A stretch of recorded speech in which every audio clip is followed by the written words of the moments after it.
संपूर्ण महाराष्ट्राला हादरातून सोडणारी घटना पुणे जिल्ह्यामध्ये घडली। एक होतं माळीण, गुण्या गोविंदानं राहणारं गाव, पण अकस्मात एका रात्रीत हुत्याचं नव्हतं झालं आणि म्हणून एक होतं माळीण हा चित्रपट प्रसिद्ध झाला। संपूर्ण महाराष्ट्रामध्ये ह्या चित्रपटाला भरभरून प्रतिसाद मिळाला आणि त्या अनुषंगानं दुःख, आवेदना, यातना आणि किंचाळा ह्यांचा पाठ पाहिल्यानंतर खऱ्या अर्थानं इथल्या प्रेक्षकांच्या मनात नक्की काय भाव जोडलेत आपण जाणून घेऊया। एक होतं माळीण, ह्या माळीण चित्रपटाचं दृश्य पाहिल्यानंतर अनेक वेदना, संवेदना जाणवल्या।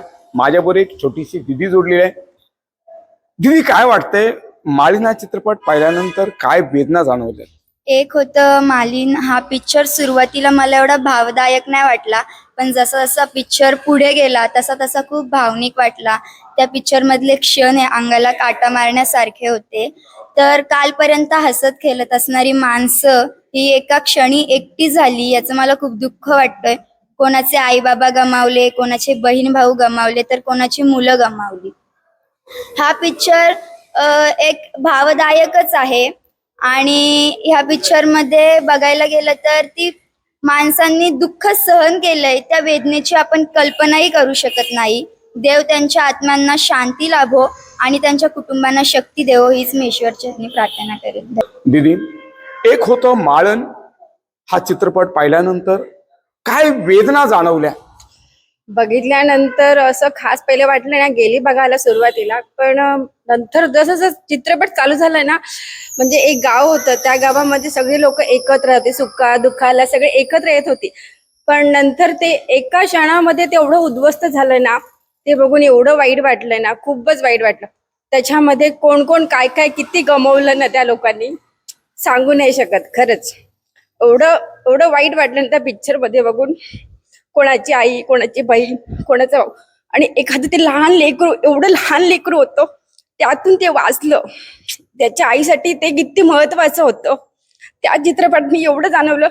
तिने त्या बाळाला धरून ठेवलं, अक्षरशः बाळाला सोडलं नाही। एवढं मोठं पहाड आलं तरी पण ते बाळ तिने सोडलं नाही। म्हणजे एका आईसाठी आपलं बाळ किती महत्वाचं असतं। मला खूप तो क्षण बघून ना एवढं भरून आलं ना, कारण की आपल्या लेकरासाठी आपण काही करू शकतो, तसं तिने तिचं बाळ आहे ना तसंच ठेवलं आणि अजिबात सोडलं नाही। ते पण जिवंत राहिलं, आई सुद्धा जिवंत राहिली, ते बघून खूप आनंद वाटला। पण त्या पिक्चर मध्ये बघून थोडंसं दुःख वाटलं मला सर, खरंच। बाकी काय बोलू शकत। खऱ्या अर्थानं एक होतं माळीण हा चित्रपट पाहिल्यानंतर ह्या माळीण गावामध्ये कुणी आपली आई गमावली, कुणी आपले वडील गमावले आणि कुणी आपली रक्ताची माणसं गमावली। पण ह्या सर्व चित्रपट पाहिल्यानंतर खऱ्या अर्थानं प्रत्येक माणसांच्या मनातल्या संवेदना, दुःख, यातना, रक्ताचा माणूस प्रवास बुडताना काठावरची माणसं केवळ हातपाय हलवावे अशा अवस्था होती।